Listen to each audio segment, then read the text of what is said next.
duas interpretações são anunciadas e duas sentenças são cumpridas. Está ali tudo preparando o caminho para que, no tempo em que Deus determinou, José fosse retirado da prisão e levado até a presença de Faraó. Mas José não sabia disso, né? Então, o Senhor estava com José, o Senhor lhe concedia bom êxito, é assim que termina o capítulo 39, mas essa presença do Senhor e o Senhor estava com ele, isso não significou uma libertação imediata, irmãos. Deus de fato estava com José, mas de fato José continuava preso. Isso nos ensina que que Deus, a presença de Deus, ela não pode ser medida de acordo com a ausência de sofrimento. Uau, minha vida está tudo boa, quer dizer que Deus está presente. Agora eu estou sofrendo, Deus me abandonou. O crente ele não pode estar no centro da vontade de Deus e ainda assim pensar que coisas ruins não vão acontecer com ele. Porque vão, não tem jeito. E a pergunta desse capítulo aqui não é como José vai sair da prisão, mas a pergunta aqui é como que Deus está conduzindo a história enquanto José permanece preso. Esse é o ponto. Por isso que esse capítulo aqui, irmãos, ele nos ensina que a providência de Deus, as obras do Senhor por nós, trabalham de maneira, às vezes, bem silenciosa, mas é preciso, é certo. Parece imperceptível, parece que Deus não aparece visivelmente na nossa vida. Tá? Deus não está falando aqui diretamente com José, Deus não está aqui realizando um milagre espetacular para libertar José, mas mesmo assim, tudo está acontecendo debaixo do governo de Deus. José havia sido vendido pelos seus irmãos, havia sido levado para o Egito, havia sido adquirido como escravo lá por Potifar. Aliás, quando fala aqui, irmãos, comandante da guarda, tá, que é quem cuidava da prisão, possivelmente esse aqui era Potifar, viu? Esse aqui era o próprio Potifar. José foi encarcerado, ele era inocente de acusação, das acusações, ele estava experimentando as consequências da maldade humana, tudo isso, irmãos. Mas aí quando ele chega no cárcere, o que acontece? Ele recebe a responsabilidade de administrar toda a prisão. Tudo é colocado nas mãos dele. O carcereiro ali colocou os cuidados dele, até mesmo os outros presos ali ficavam sob o cuidado de José. E é nesse contexto, então, que vão chegar ali essas duas figuras importantes aqui, o copeiro-chefe e o padeiro-chefe. Às vezes a gente tem a impressão, né, copeiro e padeiro, né, o que vem na tua cabeça? Né? O padeiro da esquina da padaria, né, o copeiro, o mordomo, né? Não pense nisso. Tá? Essas funções aqui eram ocupadas por nobres, pessoas da mais alta categoria. Tá? Então, não era um Zé Ninguém, vamos assim dizer. Tá? Então, o copeiro era responsável, nobre, responsável por tudo aquilo que era servido para o rei. Né? Parecia um barman ali, ele tinha que preparar as coisas na frente do rei e às vezes até experimentar para mostrar que nenhuma das bebidas do rei foi contaminada, foi envenenada por qualquer coisa. Da mesma maneira, o padeiro-chefe, né, ele supervisionava tudo aquilo que era oferecido para o rei comer. Então eram posições de confiança e eram posições ocupadas por nobres. Alguma coisa eles fizeram, a gente não sabe, talvez a gente fale um pouquinho mais para frente, mas vamos tentar entender esse capítulo aqui dentro de 4 movimentos diferentes. Atenção aí, enquanto eu estiver pregando, você vai reconhecer essas 4 divisões naturais. Primeiro, os oficiais são presos e são colocados ao cuidado de José, versículos de 1 a 4. Depois, a gente vai ver no versículos 5 a 19 que esses oficiais eles têm sonho e José oferece interpretação. Dos versículos 20 a 22, os sonhos se cumprem exatamente como José havia anunciado.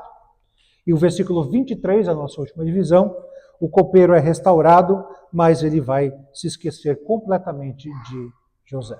São esses os 4 movimentos. E se você for ver aqui, nós temos aqui um caminho lógico acontecendo, né? Providência de Deus, o fato de eles serem presos, temos revelação da parte de Deus, com os sonhos que Deus deu, a interpretação por parte de José, e depois nós vemos o cumprimento. Então, providência, revelação, cumprimento. É uma maneira também de entendermos a lógica de Deus ao inspirar esse texto aqui. Vamos então à exposição do texto. Versículos de 1 a 4. Deus coloca seus servos exatamente onde Ele quer usá-los. Então, vejam só o versículo primeiro aqui. Né? Depois disso, aconteceu que o copeiro e o padeiro do rei do Egito ofenderam o seu senhor, o rei do Egito. Então, depois disso, né, conecta então ao capítulo anterior, a prisão injusta de José, né, aquele jovem ainda, continua lá preso, mas a história não está parada como a gente pode pensar. Aquilo que parece apenas ser mais um acontecimento normal, né, coisas que aconteciam na corte do faraó, aquilo ali está sendo usado por Deus como parte do processo de libertação de José, como a gente vai ver no capítulo seguinte, o capítulo 41. Então, diz aqui que Faraó se irou, né? A ira de Deus, a ira do Faraó, a indignação aqui, diz o versículo 2, contra 2 dos seus oficiais. E veja que interessante, né? O Faraó está indignado, está irado, e Deus está governando, Deus está usando essa ira do Faraó. A gente não sabe exatamente o que foi que eles fizeram. Diz o texto que eles ofenderam o Faraó, né? Que quer dizer aqui que eles pecaram contra o faraó. A Bíblia não diz o que exatamente é isso. Mas, do ponto de vista da providência de Deus, irmãos, esse é o meio pelo qual José vai ser levado até a corte no capítulo seguinte. E vejam que nenhuma voz do céu veio anunciando que essas coisas viriam a acontecer. Não existe uma explicação antecipada. Você não está vendo aqui José interpretando aqueles sonhos, porque na cabeça dele ele pensa assim, Deus está usando aqui esses dois para me levar até a corte. Não, ele não está fazendo isso. Ele não tem essa concepção, essa certeza de que aqueles homens ali serão utilizados para tirá-lo da prisão. Ele apenas recebe aqueles dois como novos prisioneiros que estão ali ao seu cuidado.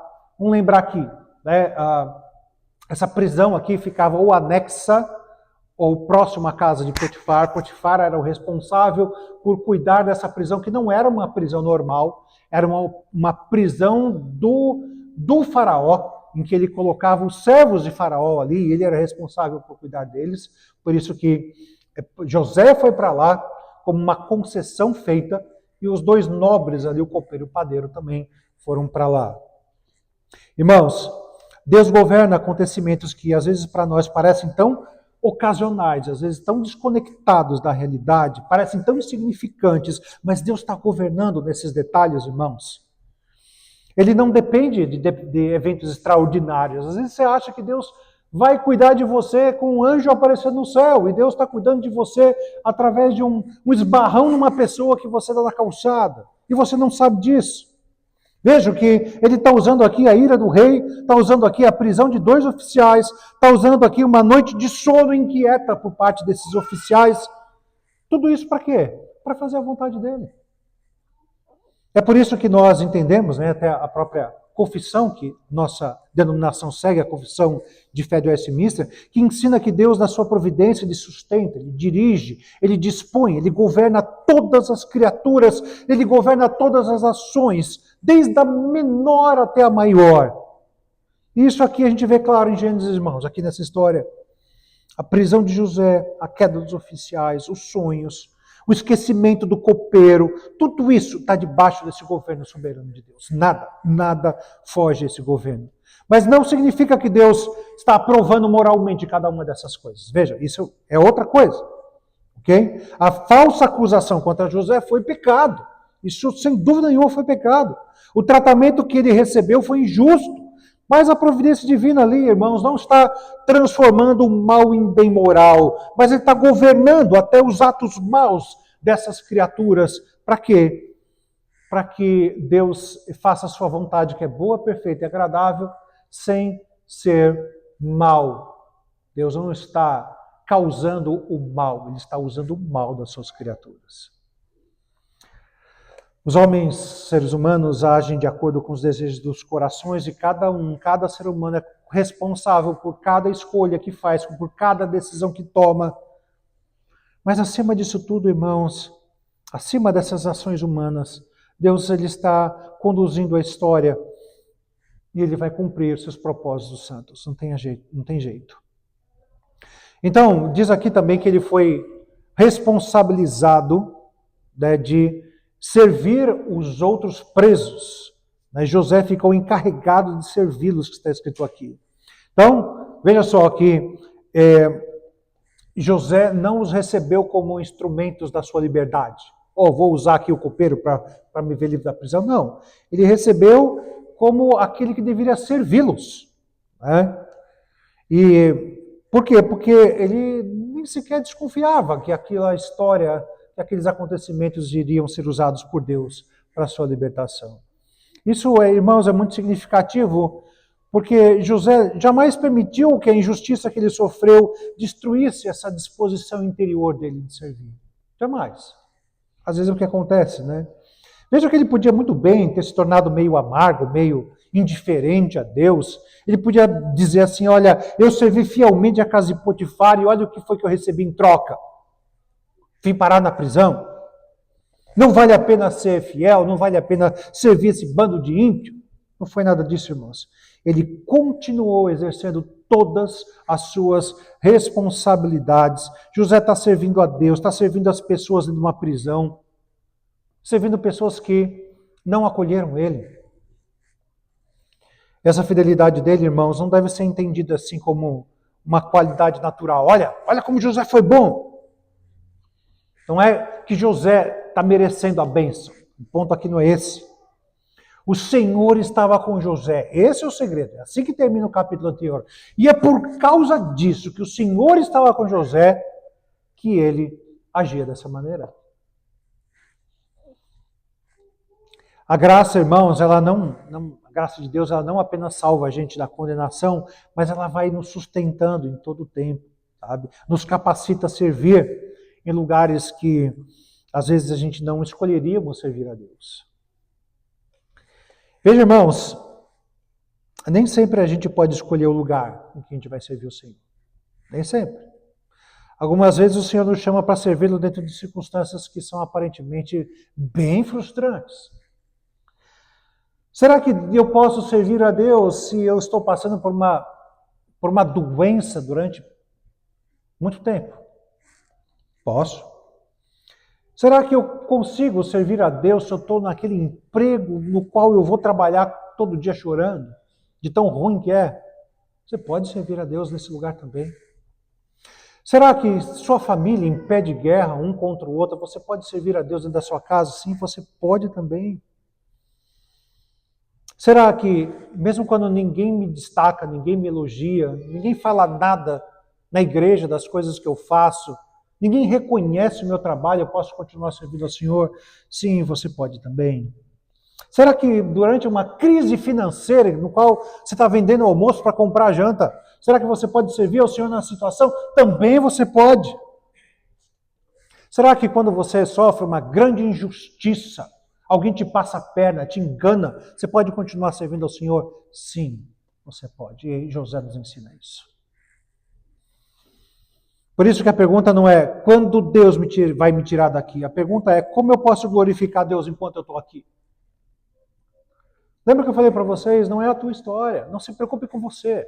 Se preocupe em servir ao Senhor. Deixe que o Senhor se preocupe com você. Esse é o ponto aqui. Não é, Senhor, me livra desse momento. Embora você possa orar isso, embora você até deva orar por isso. Mas mais do que isso, você deve orar. Como eu posso servir o Senhor nesse momento? Como eu posso honrar, glorificá-lo durante esse momento? Bom, segundo ponto aqui dos versículos 5 a 8, a gente vê que Deus ele vai revelar aquilo que a sabedoria humana não pode descobrir. É Deus quem faz isso. Diz ali o versículo 5, certa noite, tanto o copeiro quanto o padeiro do rei do Egito, que se achavam presos, sonharam, cada um teve o seu sonho e cada sonho com a sua própria significação. Então ali aqueles dois homens sonham na mesma noite. Não pense que isso aconteceu de um dia para o outro. Né? Às vezes, lendo a história de José, a gente pensa assim, eles foram presos na segunda, na terça, dormir e sonhar. Não. Provavelmente, alguns estudiosos, como nós vemos aqui o aniversário de Faraó como um marco, possivelmente eles tenham aprontado alguma na festa de aniversário de Faraó em um ano e ficaram um ano inteiro presos e somente no aniversário seguinte de Faraó é que um foi restaurado e o outro condenado. Provavelmente. A Bíblia não deixa claro, mas é uma boa possibilidade. Bom, os dois então têm sonho naquela mesma noite, 3 dias antes da festa de aniversário do Faraó, E o texto deixa claro que aqueles sonhos não eram sonhos comuns, não eram sonhos aleatórios, tinha ali algum significado. E, irmãos, esse era um problema que na cultura antiga, né? Por que eles ficaram? José reconhece, ele diz aqui, vocês acordaram meio triste hoje, o que aconteceu? Eles estavam realmente preocupados, porque na cultura antiga do Egito, irmãos, os sonhos eram reconhecidos como maneira das divindades se comunicarem com as pessoas.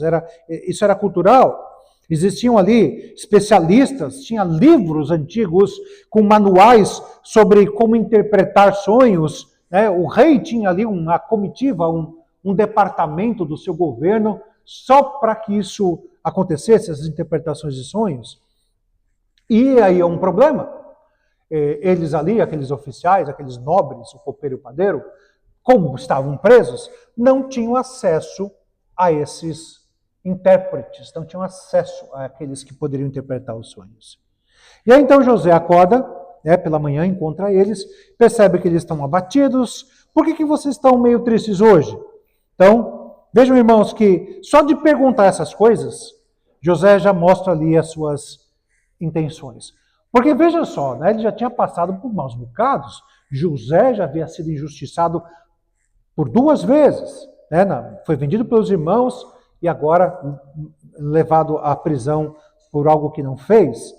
Mas mesmo o sofrimento dele, irmãos, não tornou o coração dele insensível para o sofrimento dos outros. Já repararam como a gente faz isso muitas vezes? Eu não tenho lugar na minha vida para sofrer por você, porque eu já estou sofrendo muito por mim mesmo.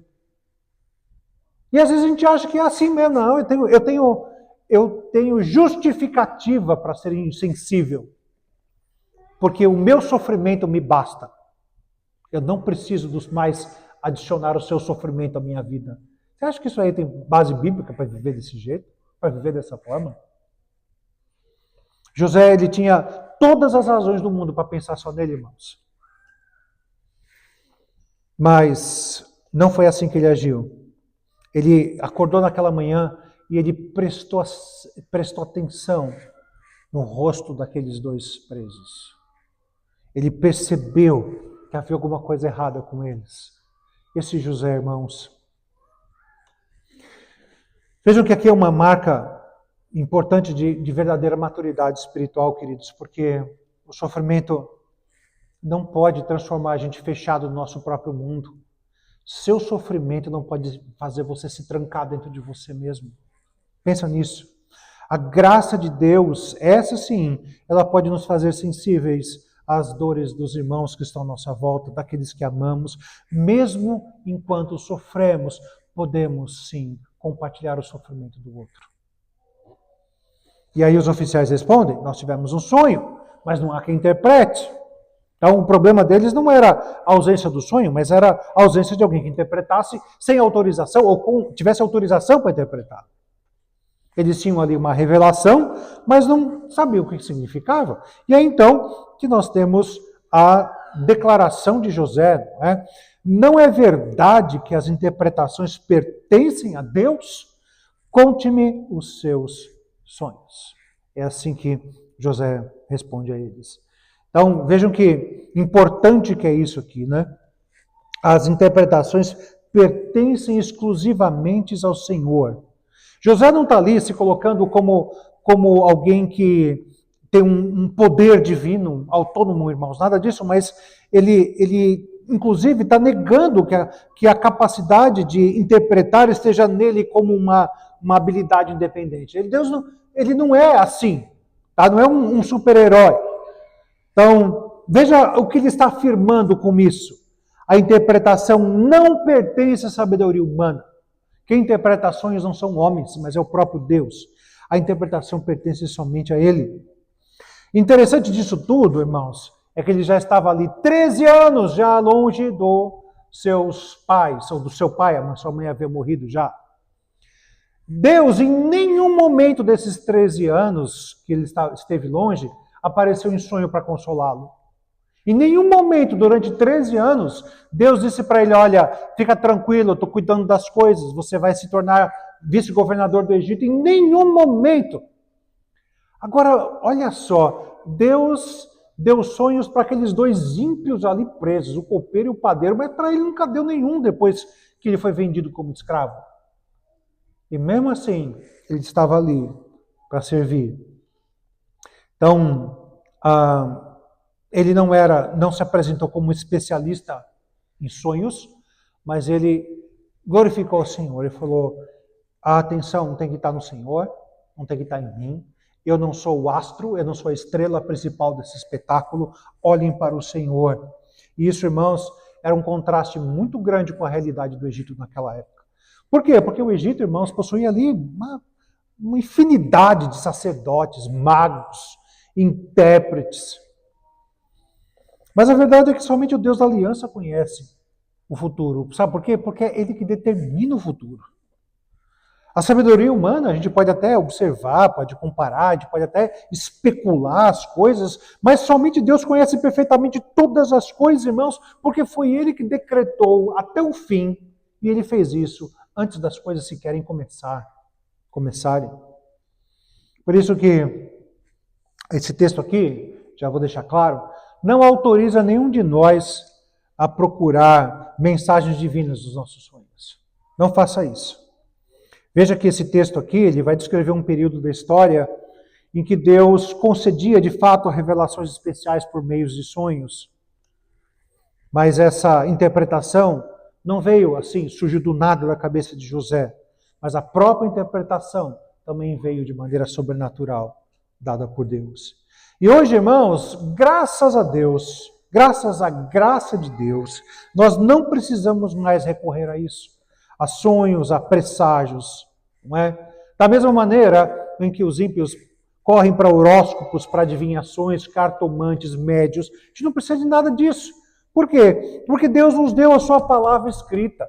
Deus nos deu essa revelação que é suficiente e é completamente autorizada por Ele.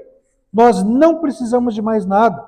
As Escrituras contêm tudo aquilo que é necessário para glorificarmos ao Senhor, para entendermos o seu plano de salvação, para vivermos nossa vida em obediência, para sabermos o que Deus quer de nós, irmãos. José, ele não inventou o significado dos sonhos, lembra disso? Ele recebeu de Deus a interpretação. E da mesma maneira a gente podia transportar para os nossos dias. Por quê? Porque eu aqui agora como pregador, eu não estou criando uma mensagem para vocês. Eu estou expondo uma mensagem que Deus já revelou na sua palavra. Não tem nada de inédito naquilo que eu estou falando. Bom, vamos então aos sonhos. Então, primeiro o copeiro-chefe. Vemos aqui que o copeiro-chefe, ele relatou ter visto uma videira, né, uma planta ali que dava uvas, né? E essa videira tinha 3 ramos diferentes. A videira brotou, floresceu, produziu uvas maduras. E o copeiro então tomou das uvas, espremeu no copo de Faraó, entregou o copo ao rei. Fez ali um maravilhoso suco de uva natural e colocou na mão do Faraó. E aí José interpreta afirmando 4 coisas aqui. Primeiro, os 3 ramos representam 3 dias. Segundo, dentro de 3 dias, Faraó levantaria a cabeça do copeiro, ou seja, ele seria novamente dignificado. Terceiro, ele seria restaurado à sua função de copeiro. 4, voltaria a colocar o copo nas mãos do faraó. Essa é a interpretação. E essa expressão aqui, né, iria levantar o copeiro, pode significar que o faraó iria examinar o caso dele mais uma vez, lhe daria atenção. Então, voltando naquela suposição que eu disse para vocês agora há pouco, se a falta deles contra o faraó aconteceu no aniversário, era normal que numa comemoração de aniversário houvesse como parte da comemoração soltura de presos e festas, coisas assim. Então, possivelmente no ano seguinte, o faraó resolveu, vamos ver aqui os casos pendentes. E foi nessa que ele viu o caso do copeiro e do padeiro e resolveu então levantar o caso do copeiro e restaurá-lo. E aí vejam que interessante, né, que José diz para o copeiro, olha, porém você se lembre de mim quando tudo estiver bem com você. E peço que seja bondoso comigo e fale de mim a Faraó para que me tire dessa prisão. Então vejam que ele não é assim, extremamente passivo diante do problema, né? A confiança dele está em Deus, na soberania de Deus, mas ele sabe que ele é responsável por usar os meios que Deus deixou diante dele. O que ele pode fazer? Ele pode orar, ele pode servir, ele pode esperar, mas ele também pode pedir ajuda. Ele também pode pedir ajuda. Eu queria que você se lembrasse disso.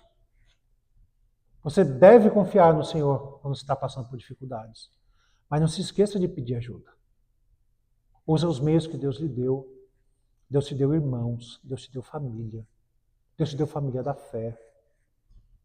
Usa o que está à sua disposição diante das suas dificuldades. Peça ajuda. Porque crer na providência de Deus, irmãos, não é recusar oportunidades. As oportunidades são legítimas. Isso não vai envolver você mentir, roubar, pecar de qualquer maneira. Use das oportunidades. Não deixe que elas escapem. É a mesma coisa que você está sentindo alguma coisa diferente no seu corpo. Uma cabeça doendo, uma dor aqui ou acolá. Não é falta de fé você procurar o médico. Não é falta de fé. Não é falta de fé você apresentar uma defesa quando você é acusado injustamente, pedir ajuda, buscar um emprego, falar com alguém que possa agir em seu favor caso nesse momento de dificuldade. E é assim que ele explica a situação para o copeiro. Ele fala assim, porque de fato fui levado à força da terra dos hebreus e aqui também nada fiz para que me pusesse nessa prisão. Vejam que ele não conta toda a história, irmãos. Sabe o que falta nessa história que ele resumiu aqui? Vou ler de novo aqui, ó. Porque de fato fui levado à força da terra dos hebreus e aqui também nada fiz para que me pusesse nessa prisão. O que está faltando nesse relato? O que está faltando aqui? Está faltando aqui o tempero da vingança. Ele não está falando contra os irmãos que venderam ele como escravo. Ele não está falando contra a esposa de Potifar, que o acusou injustamente, nem contra Potifar, que o jogou na prisão injustamente. Esse elemento também é importante. Ele simplesmente afirmou a sua inocência. Ponto. Fui levado à força. Veja, ele foi raptado. Né? Ele foi tratado como uma propriedade, como um escravo. Ele reconheceu, irmãos, que houve injustiça contra ele, mas ele não permitiu que essa injustiça o contaminasse. Essa é uma das coisas mais difíceis com o pecado. Porque o pecado, irmãos, é altamente, tem essa carga de contaminação muito forte. Quando pecam contra você, a sementinha foi plantada em você para que você peque de volta, peque contra outros. Não foi o que José fez. E aí então nós temos o segundo sonho, o sonho do padeiro. Ao perceber que a interpretação dada ao copeiro era favorável, o padeiro também o quê? Vou aproveitar a oportunidade, quem sabe eu também não vou tirar proveito disso, não é? E aí ele conta, né, sobre a cabeça dele havia 3 cestos de pães, no cesto superior havia vários tipos de alimentos preparados para Faraó, mas as aves comiam esse alimento, e aí vem também as 4 afirmações aqui de José interpretando esse sonho. Os 3 cestos são 3 dias, dentro de 3 dias Faraó levantaria a cabeça do padeiro, ou seja, resgataria o caso dele, ele então, revendo o caso, seria executado, e o seu corpo seria pendurado e as aves comeriam a sua carne. Mais para frente é dito que ele foi levado a ser enforcado, mas o que era normal mesmo é que após a morte, qualquer que fosse ela, a execução, mesmo por enforcamento, havia a decapitação depois, porque a ideia ali era de que o corpo sendo empalado ou colocado em lugar público servisse de testemunho diante de todos daquilo que acontecia em relação aos que ofendiam o rei. Então, o padeiro talvez tivesse até esperado não receber uma mensagem tão boa quanto a do copeiro, mas é interessante também, sendo ele um nobre preso, não é? José não alterou a palavra, não procurou ali torná-la mais palatável, mais agradável para aquele nobre, mas ele falou exatamente aquilo que Deus havia revelado a ele. E ele precisou de coragem para isso. Com certeza. Embora ele tivesse demonstrado compaixão também, mas a compaixão não fez com que a verdade fosse escondida. Ele, entre a compaixão e a verdade, ele fez o máximo possível para ficar com a verdade e a anunciou com fidelidade. Esse é um ponto de destaque aqui também. Sabe por quê? Porque a igreja, ela, em nossos dias, está enfrentando uma tentação muito parecida com essa. Porque a gente vive uma cultura que rejeita a autoridade de Deus e só quer ouvir aquilo que é bom, não é? O evangelho, meus irmãos, não pode ser anunciado sem falar de pecado, sem falar de culpa, sem falar de morte, sem falar de juízo. E hoje em dia isso aí não é muito comum de ser mais pregado, não. A boa nova de Cristo, irmãos, ela somente é compreendida quando nós reconhecemos a má notícia. E essa má notícia é a respeito da nossa condição normal diante do Senhor. Não há salvação verdadeira sem algo do qual nós precisamos ser salvos. Ou seja, não há como dizer para você, você precisa ser salvo, sem dizer para você que você está condenado. Porque se você for falar para a pessoa, você precisa de salvação, ela vai virar para você e perguntar, mas salvo do quê? A vida é tão boa, eu vivo bem, tenho tudo que eu preciso, tenho tudo que eu quero. Ela precisa saber que ela está condenada sem Jesus Cristo. Então, ainda aqui para o terceiro movimento, Deus cumpre a sua palavra com total precisão. Versículos 20 a 22. No terceiro dia, que era aniversário de Faraó, este deu um banquete para todos os seus oficiais. Então, chegou o terceiro dia, né, o dia que José anunciou que os sonhos se cumpririam. Então, Faraó ofereceu o banquete e foi lá examinar o caso dos dois oficiais, cumprindo exatamente como José havia anunciado. O copeiro-chefe é restaurado, o padeiro-chefe é executado, o copeiro volta a colocar o copo na mão do faraó e o destino de cada homem confirma exatamente a interpretação dos sonhos que Deus havia dado a José. Veja como Deus é preciso, irmãos. Não era mais ou menos aquilo que José havia interpretado. Nenhum detalhe faltou. Foi exatamente como Deus havia anunciado.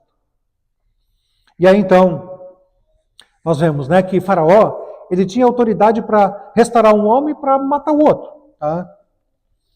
E Faraó não era, por outro lado, soberano de maneira absoluta sobre aquela situação. Porque, sem saber, queridos, Faraó está cumprindo aquilo que Deus já havia exatamente anunciado. O rei pensava estar agindo de acordo só com o seu poder. Eu só posso fazer o que eu quiser, eu sou o rei do Egito, o maior império daquela época. Mas, na verdade, irmãos, ele estava sob o governo daquele que é dito, aquele que é chamado de o rei dos reis. Ele, com certeza, ele era responsável, o faraó era responsável pelas decisões que tomava, mas revela, na última análise, que a autoridade humana ela é sempre limitada, sempre limitada. Por isso que a gente vê reis, presidentes, tribunais, parlamentos, governos, vão exercer os seus governos, mas dentro daquilo, dos limites estabelecidos pela providência de Deus, queridos. Nenhuma autoridade de Deus é autônoma. Por isso que Salomão, que era rei, disse o seguinte, como ribeiros de água, assim é o coração do rei nas mãos do Senhor, que o inclina para onde lhe apraz. Então, vemos ali, né? Todas as interpretações ali foram cumpridas, comprovando que José falou de fato no nome do Senhor. Também está preparando para os capítulos seguintes, porque se a palavra ali anunciada por José a respeito daqueles dois homens, ela se cumpriu na íntegra, a interpretação dos sonhos do faraó que vai acontecer, ela precisa ser levada a sério, vai ser levada a sério também no capítulo seguinte. Por isso que a palavra de Deus nunca falha. Esse é o ponto. Quando Deus está anunciando juízo, esse juízo certamente virá, irmãos. Quando Deus promete salvação, essa promessa vai ser cumprida. Quando Deus promete preservar os seus filhos, nada poderá arrancá-los das suas mãos. Jesus deixou isso claro. Quando Deus promete que Cristo vai voltar, o Filho de Deus realmente vai voltar. Nada vai falhar. Eu sei que às vezes parece demorado, às vezes parece que é incerto, não é? Mas será mesmo? A demora pertence a essa esfera nossa que estamos no tempo, vivendo um dia de cada vez. Mas Deus é fiel, irmãos. Deus é fiel porque Ele é imutável. Se Ele prometeu, não importa quando, vai se cumprir. Por isso eu queria fazer aqui algumas aplicações. A primeira delas é essa, né, que os homens, eles se esquecem, mas Deus permanece fiel. Veja que o copeiro, no versículo 23, diz aqui que ele se esqueceu de José, não se lembrou dele. Veja que o capítulo podia muito bem ter terminado assim, o copeiro foi restaurado, mas não é assim. Tá? O capítulo termina com não José libertado, mas com José esquecido. Você pensa, agora vai! Mas não foi. Desde a interpretação do sonho do copeiro, quanto tempo demorou até que Faraó viesse a sonhar no capítulo seguinte? 2 a 3 anos. 2 a 3 anos. Você pode pensar assim, foi logo depois, 2, 3 anos não é nada. Não é nada para você que não está preso. Eu queria saber se fosse você que estivesse lá, 2 a 3 anos, e José pensando, é agora. O copeiro vai falar de mim, agora. Tem alguém se aproximando no corredor da prisão, é para me soltar. E nunca foi, pelo menos até se cumprir esse tempo. Esse texto também nos fala sobre a ingratidão humana, irmãos. José havia servido o copeiro, tinha percebido a tristeza dele, tinha ouvido o seu sonho, ele tinha anunciado a restauração dele, ele só pediu que o copeiro não se lembrasse dele. E aí, quando ele recuperou a função dele, voltando à rotina, o que aconteceu? José é passado, José ficou para trás. Vejam como isso fala muito sobre a realidade do coração humano, né? Porque durante o sofrimento, né, o homem promete lembrar-se, mas e durante a prosperidade? Durante a prosperidade, frequentemente a gente se esquece daqueles que nos ajudaram. A ingratidão é uma marca do coração humano caído. É isso que a gente vê nesse texto. Porque a gente recebe benefícios o tempo todo, não só de Deus, mas das pessoas, mas dificilmente a gente reconhece de maneira devida o bem que recebemos, irmãos. Dificilmente a gente glorifica a Deus, dá graças a Deus por aquilo que recebemos. E as pessoas tentam a gente, não é? Porque quando vê você se dando bem, o que as pessoas fazem? Elas te elogiam. Uau, você é bom, hein? O que você faz nessa hora? Isso aí é graças ao Senhor, louvado seja o nome dele. Talvez você não vai dizer, não, eu sou bom mesmo, você não vai dizer isso. Mas você vai adotar a modéstia. Para quê? Para a pessoa continuar te elogiando. Enfim. José experimentou esse sofrimento aqui de ser esquecido por alguém que fez o bem para ele. Para que ele fez o bem por essa pessoa, na verdade. E vejam que muitas vezes acontece isso, né? Por exemplo, aqui jovens, né? Jovens presentes. Vocês já pararam para pensar do quanto o pai e a mãe de vocês já fizeram bem para vocês? Já pararam para pensar? De que um dia vocês foram bebezinhos, foram cuidados, foram trocados, foram amamentados. De que talvez os seus pais já tenham passado por situações difíceis, tão difíceis, em que resolveram dar de comer para vocês e eles mesmos não tinham eles próprios de comer. Já pararam para pensar nisso? Já pararam para pensar nos amigos que você tem, que fizeram bem para vocês e talvez hoje você não queira olhar na cara deles, porque você, depois de todo o bem que recebeu um mal.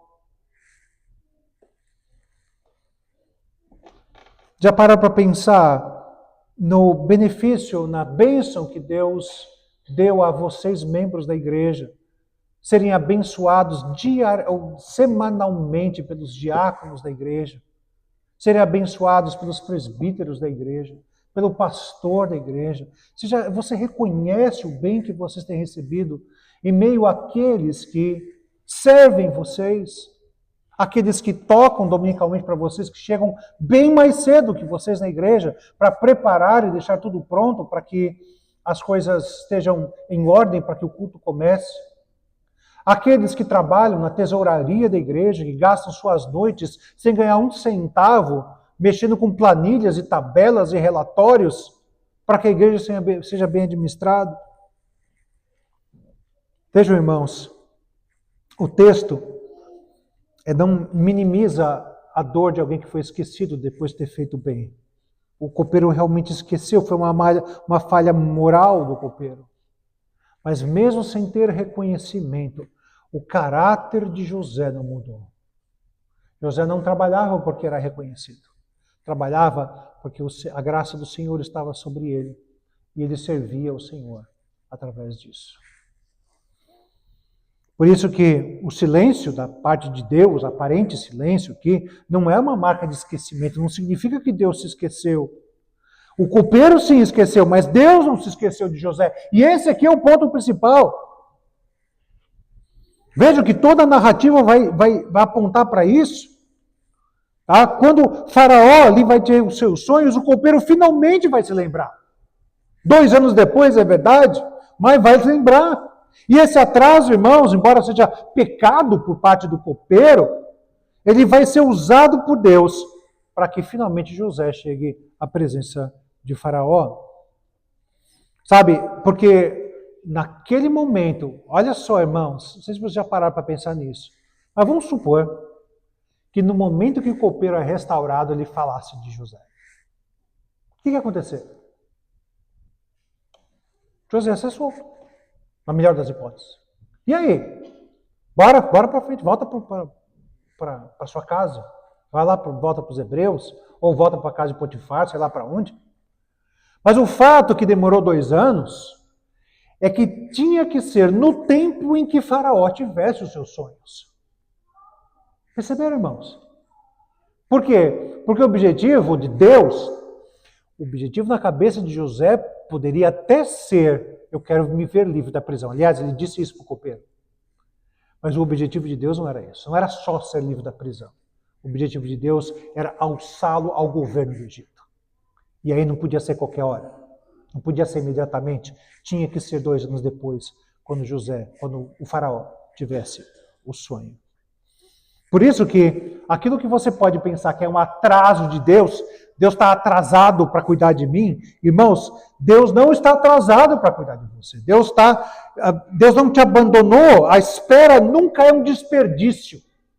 Esperar nunca é desperdício de tempo, porque o silêncio de Deus nunca é ausência de Deus. Deus estava preparando ali uma salvação em proporções que José jamais poderia pensar. Queridos, frequentemente a gente pede para Deus uma solução que é menor do que aquilo que Ele quer nos oferecer. Você está desejando menos do que aquilo que Deus vai lhe dar. E esse era o caso. Esse era o caso. Porque a gente, pelas nossas limitações, não tem capacidade de enxergar tudo que Deus tem preparado para a nossa vida. Por isso que Deus também está governando em meio aos atrasos. No final das contas, irmãos, vejam quantas doutrinas importantes nós temos aqui. Deus é soberano e é providente sobre todo o seu povo. Deus não exime a responsabilidade humana. Isso não anula a soberania de Deus. É outra coisa que a gente vê claro aqui. Vemos aqui também que a revelação da parte de Deus é suficiente.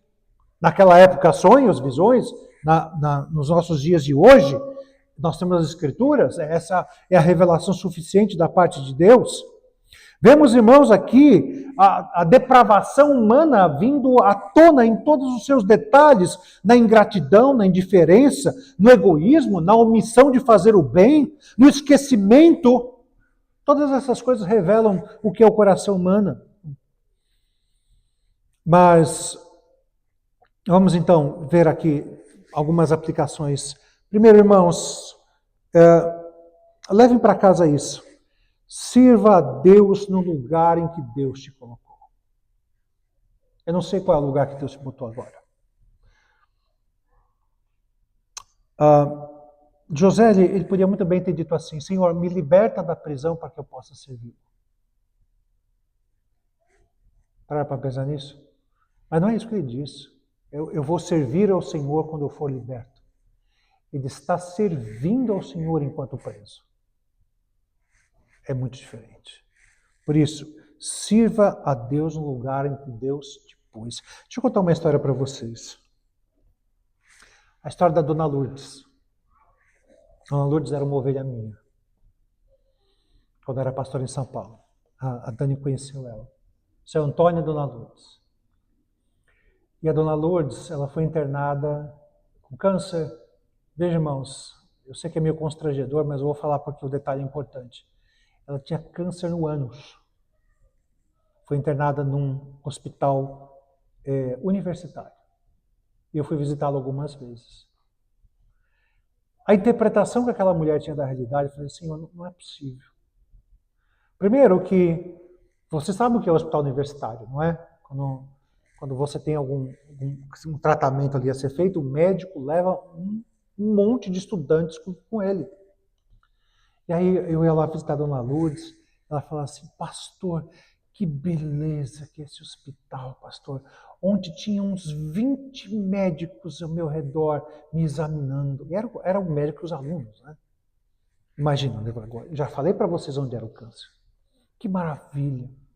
E aí, toda vez que eu ia visitá-la, era uma senhora de quase 80 anos, se não tinha chegado a isso ainda, ela me levava de quarto em quarto. Vem, pastor, que bom que o senhor está aqui, porque finalmente alguém vai poder pregar o evangelho. Meus irmãos, ela já tinha pregado a rodo o evangelho. Ela tinha falado de Jesus para o andar inteiro. Até os médicos sabiam do evangelho, por causa do testemunho daquela mulher. Ela me levava de quarto em quarto, de leito em leito. Ela sabia o nome de todo mundo que estava internado.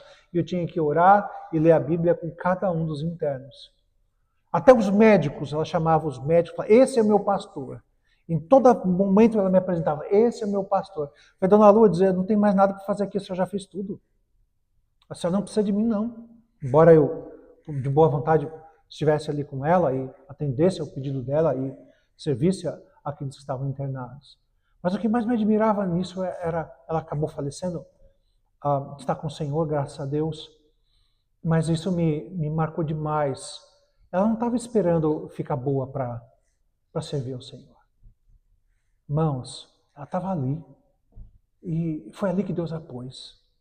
E ela servia ao Senhor, mesmo doente, mesmo em possíveis constrangimentos, mesmo diante de algo que era mortal. Ela continuava entendendo que devia servir ao Senhor. Uma mulher que não tinha basicamente nenhuma instrução, mas muita sabedoria. Muita sabedoria. Sirva ao Senhor, onde Deus colocou você. Por isso, quem foi que Deus colocou diante de mim essa semana, esses meses? Que responsabilidade me foi confiada? Como é que eu posso demonstrar fidelidade a Cristo numa circunstância como essa que eu estou vivendo?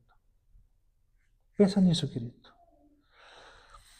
Segunda aplicação que a gente vê desse texto aqui, não permita que a tua dor te torne uma pessoa insensível. Não permita.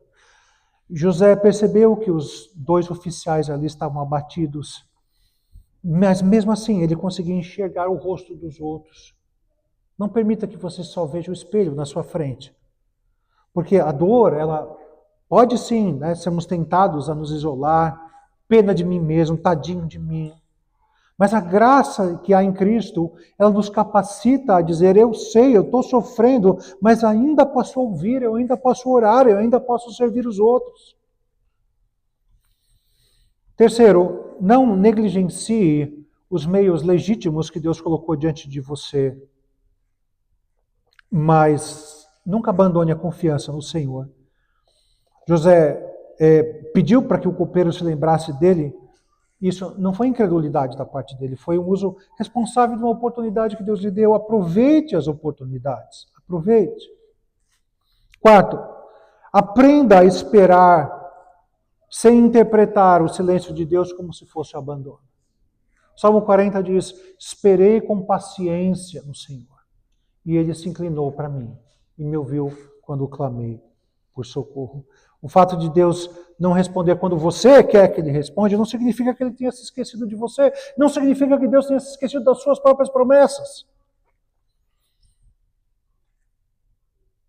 Não se esqueça daqueles que serviram você eu já falei bastante sobre isso. Uma quinta aplicação, não se esqueça como o copeiro fez.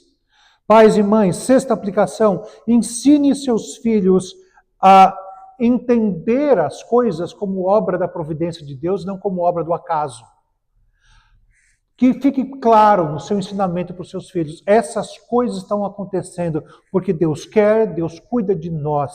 Nada do que acontece é obra da coincidência, obra do acaso.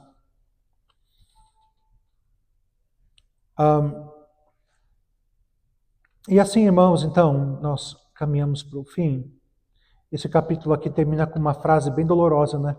O copeiro se esqueceu de José. É assim que termina o capítulo. Para José, a porta parecia até ter se fechado, não é mesmo? A única pessoa que podia falar em seu favor voltou para o palácio, voltou para a sua vida e acabou, aparentemente. Mas Deus não se esqueceu. Deus havia colocado aqueles oficiais da prisão. Deus havia concedido sonhos, Deus havia dado interpretação, Deus havia cumprido sua palavra. E Deus, irmãos, é que determinaria o momento exato em que o copeiro se lembraria de José, como eu já falei para vocês. O capítulo aqui pode até ter terminado sem muita esperança, aparentemente, mas essa é uma lição muito necessária, irmãos, para períodos da vida da gente, como esse aqui, do versículo 23. Nós oramos ao Senhor, nós servimos, nós esperamos, e ainda assim parece que as coisas não mudam, né? Você talvez já tenha sentido isso. Pessoas que prometem ajudar você se esqueceram de você, portas que você achava que iam se abrir se fecharam. A resposta parece que não chega. Nesses momentos especiais, nós precisamos de fazer essa distinção entre aquilo que nós vemos e aquilo que nós sabemos. Nós vemos o quê? Vemos demora, mas você não pode esquecer do que você sabe. O que você sabe? Deus não se atrasa. Eu vejo demora, mas eu sei que Deus não se atrasa. Eu vejo aqui ingratidão de pessoas, mas eu sei que Deus permanece fiel. Eu vejo apenas um capítulo da minha história. Mas Deus, irmãos, eu sei que Deus conhece a história toda, do começo ao final. E acima de tudo, irmãos, é muito necessário a gente olhar para Jesus. Por quê? Porque Ele foi o justo sofredor, Ele foi rejeitado pelos homens, Ele foi entregue à morte. E não se esqueçam que entre o dia da morte, que foi sexta-feira, e o dia da ressurreição, que foi domingo, houve um sábado de absoluto silêncio. Absoluto silêncio. Nesse sábado do silêncio, parecia que a injustiça tinha vencido tudo, não é? Todas as esperanças foram sepultadas. Lembra dos dois a caminho de Emaús? Achávamos que havíamos encontrado o rei, mas ele já morreu. Mas Deus, irmãos, ressuscitou o nosso Salvador dentre os mortos e o exaltou de maneira soberana, como Paulo fala. E a ressurreição de Cristo, irmãos, é a garantia de que nenhum sofrimento do seu povo vai ser inútil. É a garantia de que nenhuma promessa de Deus vai ser esquecida. Por isso, querido irmão, minha querida irmã, se você hoje está sofrendo, não conclua que Deus te abandonou. Se você está esperando, não abandone a fidelidade. Continue em obediência, mesmo esperando. Se você acha que foi esquecido, se realmente foi esquecido pelas pessoas, se lembre de que o seu nome é conhecido pelo Senhor. Agora, se você está em pecado, por outro lado, não assuma que o juízo de Deus vai demorar, porque ele vai vir, mas não será anulado. E se você ainda não pertence a Cristo, arrepende-se e creia nele, porque ele é o único Salvador. E se você está em Cristo, finalmente descanse na fidelidade daquele que prometeu que jamais vão te abandonar. Porque homens e mulheres podem se esquecer, queridos, as circunstâncias podem até parecer que nunca vão mudar. A espera pode até ser longa, mas o Deus é o Deus da aliança. Nunca se esqueça disso. Ele nunca perde o controle da história, nunca se esquece das suas promessas e nunca, jamais vai abandonar aqueles que foram unidos a Cristo, que é o seu Filho amado. A providência de Deus pode até ser silenciosa, mas jamais vai ser ausente. Que o Senhor nos abençoe. Amém? Vou ficar de pé, vamos orar.